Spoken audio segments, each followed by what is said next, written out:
Good afternoon to my family. Back here with another video. So now for those of you guys that have been following me on Instagram, you guys already know that I've revealed this thing. But for those of you that have not been following me on Instagram at SRTNCT, I got a new car. I actually purchased this car back in June. We are now currently in September. God damn, I've been slacking crazy. But nonetheless, it's new chapters, new age. And so here today, I'm going to be doing a reveal of my new 2020 Dodge Challenger wide body Hellcat.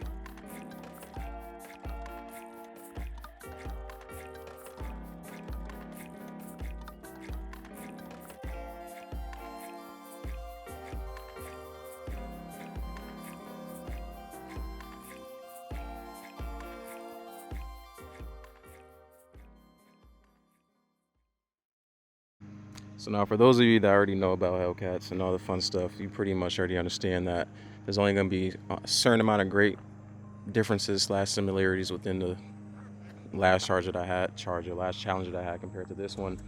To be quite frank with you, there is a big difference, obviously being in the wide body package. Comes with those big old fenders. See now, along with also having a wide body package, you not only just get these nice little cute fenders that you can fake clip on, but you also get a set of 305 tires, Pirelli Zeros obviously, on all four corners of the vehicle.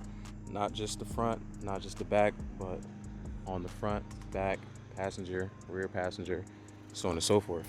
So now, obviously the first thing that sticks out to you guys when you see this vehicle is obviously not only the wide body, but the new color that Dodge has come out with in Hell Raisin.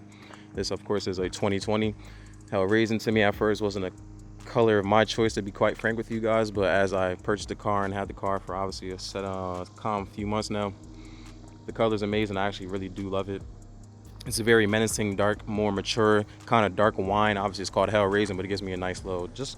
I had the car before, it was a red car, so it's like, to me, it's kind of more of a tanned, darkened wine red in a sense. So I feel like I love the color. Like I said, it's pretty awesome. I don't really know how much to say about it. At night, obviously, most people don't. Actually, you can still tell that it's not a black car, but you obviously kind of get the sense that it's way darker at night, so it kind of gives you that black effect, so it kind of makes it overall black. The windows are already tinted, so I mean, kind of also adds to the dark menacing effect of it. Kind of gives you a Dark Knight vibe.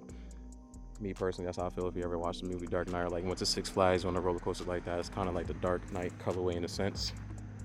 So I mean, yeah, I'll just do one quick little walk around again, and then I'll just take you guys to the interior of it. I mean, it really isn't much for me to say, to be honest with you guys, because it is pretty much the same as the 2019. But there actually is some different performance features within the vehicle that I guess I can touch upon real quickly that I still myself have not actually even played with. But I mean, yeah, that's pretty much the only difference I could really talk about within this 2020 to 2019 comparison of the Dodge Challenger. But obviously, like I said, it's a wide body, so I mean, look at it. It looks pretty freaking sexy, if you ask me. It's pretty tough. Definitely a bug killer, I'll tell you that much. The front end always has dead bugs on it, even on my side view. So I guess go ahead and give you guys a not so cold start. So go ahead and lock it up. Tap this in real quick. See how it sounds. Very, very calm. Mid-muffler delete will be transpiring soon. I've been playing games with it, but I think it's about that time. Let's turn that off. I realize when you get a mid-muffler delete, the whine kind of gets tuned down a great some. And I can't lie, I really like hearing the whine. Not having the muffler delete really put emphasis on the whine, because once you get the muffler deleted, all you're hearing is the exhaust for the most part, unless you get an intake and then you increase the sound of the whine as well with that. But when you don't have an intake and you have a mid-muffler delete, you're just hearing a noxious ass growling of this SRT and this loud ass V8 But I mean, I like it. It's obviously preference. But like I said, I just been enjoying the wine lately since I haven't had the muffler deleted like I did on the 2019. But like I said, I'm still gonna do the muffler delete regardless because I just want to hear my baby scream at all times. So back to it with this though. God dang-a-lang, it's hot as ever. So let me go ahead and just turn these windows all the way down. I should put the AC on, but I need to see the car too at least. See, that's OD. That's how dark the tint is though. You saw I just brightened it up just like that. Give y'all a little shade. Nah, say this. Alright, so boom. First major difference I guess that many people would understand is, I don't know if you really can tell, but you can. Alcantara steering wheel. Once again, feels amazing on the mittens, aka hands. Feels absolutely soft, magnificent. Only drawback I have about this is merely just the fact that I think durability and long-lasting longevity of this is really slim to none. It's Alcantara, so it's more of a fabric than just leather that can really be damaged quickly, in my opinion. Like you can see, my hands are always moist, big paws, but like my hands are never ashy. I put lotion on, so it's always on. I always drive like this, so as you can see, it's kind of wearing. It's kind of molding down a little bit. I don't know if you guys really can tell or not, but compared to like to the bottom, whatever case may be, it still looks more fluffy and Alcantara-like. But I mean, like I said, steering wheel feels amazing. Thinking about going to Vicrez and getting a new steering wheel anyway, so I'm really not even tripping about that for real. But other than that, seats are no longer all leather. We now have a mixture of Alcantara with leather. Still got the Laguna though, so you know it's official tissue. SRT is on the Mukaruk, bang bang. No sunroof actually. Pretty big, not so much of a downer to be honest with you, because I realized sunroofs are definitely more for an exterior standpoint look. I thought at first I would feel really enclosed and I really would feel like trapped in this car without having a sunroof, but the sunroof to me really doesn't make a difference. It kind of actually gives me more of a cockpit feel more enclosed, feel more at home when I especially close the windows and just let it be feeling if it's really dark in here or whatever case may be. But I don't know, it's not a biggie basically. Overall, you're not missing anything with not having a sunroof in my opinion. And fun fact, I also want to do the starlights in the sunroof, so I feel like with me not having a sunroof, I think it'll just be much more of a outstanding look in my opinion when it's a done and finished product. So I mean, if any of y'all in the CT New York, I'm not traveling to Philly, so just CT or New York area, maybe even Jersey, if y'all know somebody that do starlights in the roof, please let me know. Comment down below, DM me on Instagram or something, because I really want to tap that in. I just don't know anybody in the area that really is solid at doing that, so if y'all know anybody, just tap me in. Any other minor changes within this? Have the little new SRT badge in red. Before I'm pretty sure it was just a silver, but I think that looks magnificent. Nice little carbon accents in there too, so that's pretty tough. Upper dash, I think it's kind of the different as well. It's more leather with the white trim, if I'm not mistaken. I don't think the other one was like this. Golly, I'm gonna have to go back to that review and really see the differences and place them in here to show you guys the real differences. But I mean, like I said, the uniform is pretty much the same within Dodge Challenger and Chargers overall from an interior standpoint. Like I said, now I'm really not gonna dive too deep into like the infotainment system, but like I said, there is one difference that I'm pretty sure you guys could see off rip within the 2019 and 2020, and that is the SRT dashboard. Before, you obviously just have your regular drive modes, and then you have your performance pages, but now you have the SRT dashboard, and I think that kind of still just gives you more of a quick access point to your performance pages, your drive modes, and other race options that I would assume is like line lock. So if you want to do a burnout more quickly before you go on the track and rev shit up, excuse my language, you go ahead and tap that in. Or you can also do race cool down, which I'm assuming just cools your engine down, whatever the case may be, after a nice little rip. Got launch control still, obviously that's nothing new. Shift light, if you want to have the shifter when you're using the power shifters and you want the light come up, down, that's what that obviously indicates. But other than that, I mean, like I said, it's pretty much all the same. It just looks cool in my opinion. Obviously, it just gives you more of a fluid access point to all the amenities that you may need for your car. But other than that, I mean, it's pretty much all the same. So now, in continuation with this review, I mean, like I said, I don't really know what else you guys would even want to know. If you guys want me to talk about like the overall driving ability of the vehicle, that for sure is different. I feel like the vehicle now drives, let me turn this car off, gas is OD expensive, but the vehicle drives way more planted, way more sturdy. That wide body package definitely isn't just an exterior thing. That obviously means that it comes with new suspension in the sensor, kind of lowered. If I could actually show you the difference, if you guys look at the bottom, at the front end of the vehicle, you can see the spacing between my tire and the actual fender is kind of slim to none compared to the 2019. Then if you make your way to the back end, you see that's much more risen up, much more gap. You see that difference in a sense. So I kind of get a sloped down appearance with the wide body package. At first I wasn't a big fan of it because I thought it just looked kind of mediocre in a sense and just didn't look too fluid and flush to me. But I mean, for the actual purpose of it, I can't really complain. It does the job. It gets everything done that it needs to. And I really think with having this wide body package, you can hit corners way more sturdy at a high rate. Even I still wouldn't suggest doing that. But let's say you're doing a cool little 50 ball, that's too late. I could hit a corner going really sturdy at like a 75 for sure, and I would not really feel at ease. I wouldn't really feel scary about doing that because I know I'm still pretty much safe because this car is really planted. And with it also having a wide body package, that means it also is a heavier car. With that being said, this car to me, which really may sound bizarre to still to say, but this car is slower to me than the 2019 Hellcat narrow body. And it's slower to me because, one, obviously it's a wide body. Damn, I just smacked the shit out of that young man. But two,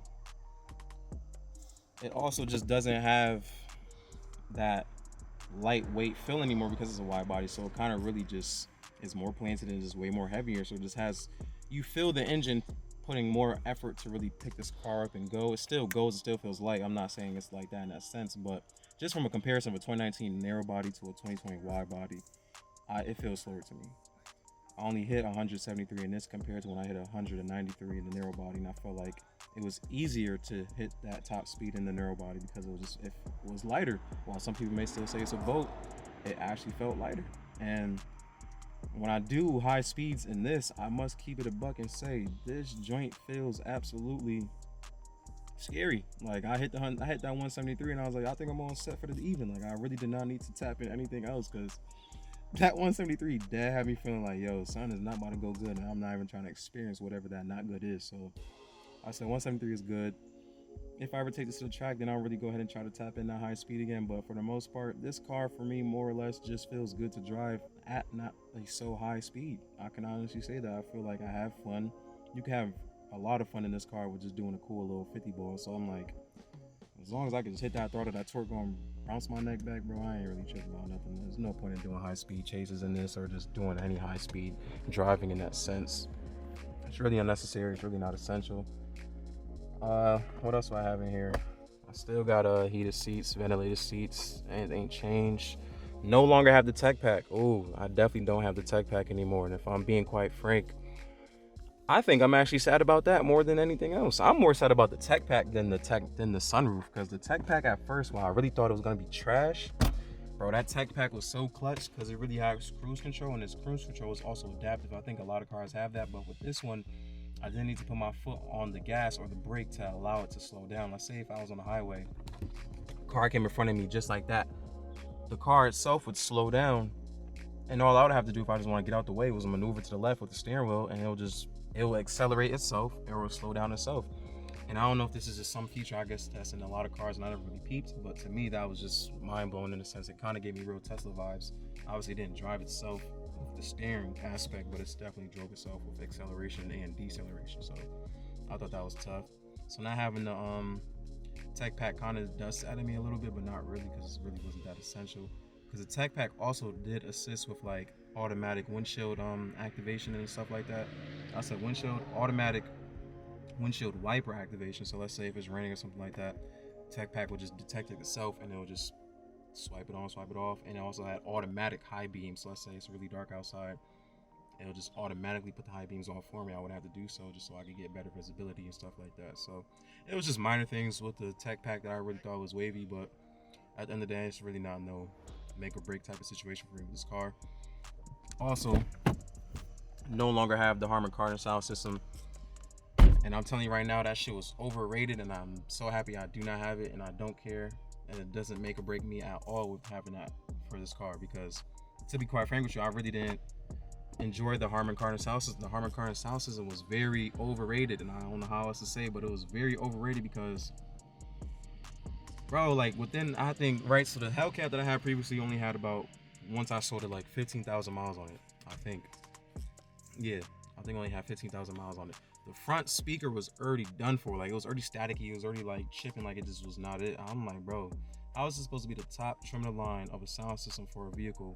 And I'm already experiencing, at only 15,000 miles, poor technology package in that sense with the sound system. I was very disappointed in that. I thought at first the Harman Kardon was a make or break for me when I was getting a vehicle, but now it's like the Alpine does the job just fine. And to be quite frank, I still would have probably put a sound system in here, but I don't really feel like that's essential. I'm not too big on doing aftermarket sound systems within like the dang, what's that joint called? Like the subwoofers and stuff like that in the back. I feel like that's not really essential to me, so I didn't care to do that. But I mean, overall, like I said, guys, pretty much there really isn't much else of a difference besides from the old one to the new one, with just me not having a tech pack, no sunroof, and no Harman Kardon. And to be quite frank, those all three were not essential at all now. So if you're ever in the market for looking for a Hellcat scale still, you don't need the tech pack, you don't need the Harman Kardon sound system, and you really don't need a sunroof. The sunroof doesn't really do much for you unless you just feel like you've never had a car with a sunroof. Then I understand, get the sunroof. It'll be essential for you at that standpoint. Understand it, live with it, then you realize why it's not really all that necessary. But to each his own, obviously. So like I said, I mean, that's pretty much it, guys. I don't really know what else to talk about.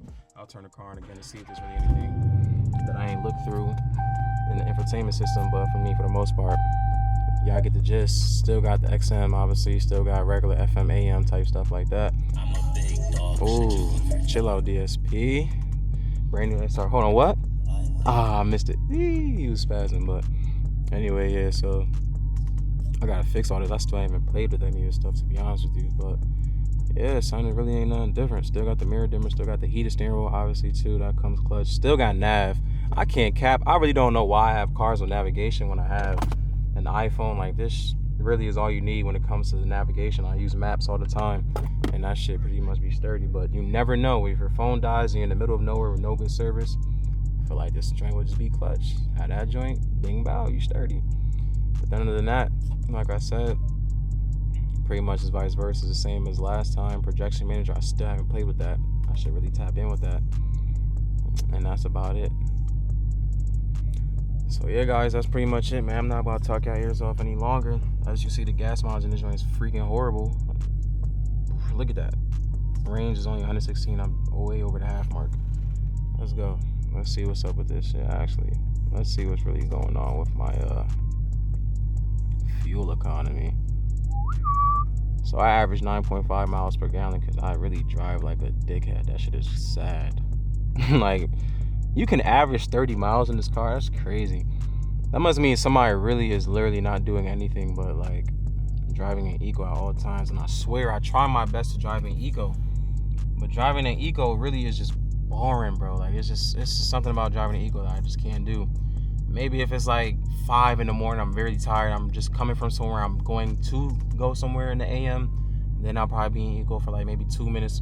But then as soon as somebody does some BS on the road, I'll just be so quick to put my car in sport and just take off, because it's like, people be annoying, they really don't know how to drive, and that shit is frustrating. But I mean, other than that, car is beautiful. Like I said, you already know the Scout still got the red brick calipers. I got a lot of modifications on the way for this bad boy. I'm thinking about doing some nice little exterior stuff, obviously. Got some stickers I still got put on the car. Still got my tire stickers I got put on the tires. Like I said, if anybody knows anybody that does any of those things, just tap me in and I'll just gladly do it. But I might have fun with it. I might do it myself. I might make a video of me trying to attempt to put tire stickers on the car. And I feel like that would be horrible, but I mean, at the same time, it's whatever. It's all life lessons. If I figure it out at one point in time, I'll figure it out. But yeah, man, this is the baby. And I ain't talking about the baby, but this is my new 2020 Dodge Challenger wide body Hellcat. Can't believe you guys are about to make me forget to mention this, but this one also comes with the hood clips, I guess. Forgot the proper term, but I mean, once I find, I'm gonna go home and get the sticker so I can show you guys, obviously, base price, everything like that. But yeah, so I mean, these are actually not just these are not just for looks. These actually are functionable. They do keep the hood down when this bad boy does like to shake. A lot of fun fact, a lot of people don't talk about it, but these hoods definitely like to shake when you're going high speeds. No cap. I don't know what it is. I don't know who really controls that. I need somebody to Dodge really go ahead and fix this manufacturing issue. But I mean, at the end of the day, I guess it is what it is when you have a heavy V8 engine in this bad boy. And I guess I really didn't pop the hood for you guys, so I guess that's only right.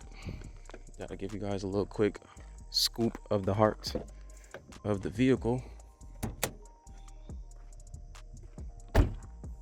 Still got the 6 pistons in the front, obviously. I mean, you got 305 tires, 20-inch rims. Let's see if I can do it one hand. Ooh, it's hot. Gotta burn myself. It's pressing the wrong way anyway. But bye, y'all. Here's the heart of the beast. Here's what you pay: 60 plus, 40 plus, 50 plus, so on and so forth plus. For right there, that's supercharged V8, man. Big supercharged Hemi. Big SRT badging on the front. Should have came red eye, but I can't lie. The market, like I said, is kind of crazy right now. So I mean, you was gonna get bang for your buck for your car, but then you also gotta pay bang for the buck of the pieces that you want. And boy, oh boy, I tell you, I was not about to pay 100K for no red eye. No sir, skeety. I actually got a deal on this car. That's the crazy part. Surprisingly enough. Shouts out to the dealership in Long Island that got me all the way together with this bad boy right here. Definitely had to take that trip to New York because there was nothing else in CT. As always, never nothing in CT. CT is trash. But nonetheless, them boys in Amity got me right. Security Dodge, if I'm not mistaken. I think that's the name. Amityville, to be exact, is the city. But yeah, shouts out to him, bro. This is the heart of the beast right here. Big, heavy, old V8, orange block. And then mad dead bugs in the intake as well. Really don't make any sense. I gotta get something to clean that out immediately. But yeah, man, this is it. Like I said, I'm done. That's all. But as always, I just want to show you guys a car. Obviously got hella POVs, got hella different modifications coming for the vehicle. So as always, tap in, subscribe, like, comment, share, support your boy, because obviously you know these car payments is crazy. But if you guys want me to talk about how I sold the Hellcat and everything like that too, just drop a comment below and I'll do a video on it. But I'm not allowed to just do it for no reason type. But yeah, so live your best life, do what you gotta do to be the best person that should be on this planet. As always, I'm tap back in with you guys in the next video. Love. 12 a.m. on the coast, and I'm closing real slow. Windows down, don't you know? Shorty so bad, yeah, she close. Stars in the sky, they saying hello. Hands out the window, I'm closing real slow. Don't fuck with the flow. I'm always on go. 12 a.m. on the coast, and I'm closing real slow. Windows down, don't you know? Shorty so bad, yeah, she close. Stars in the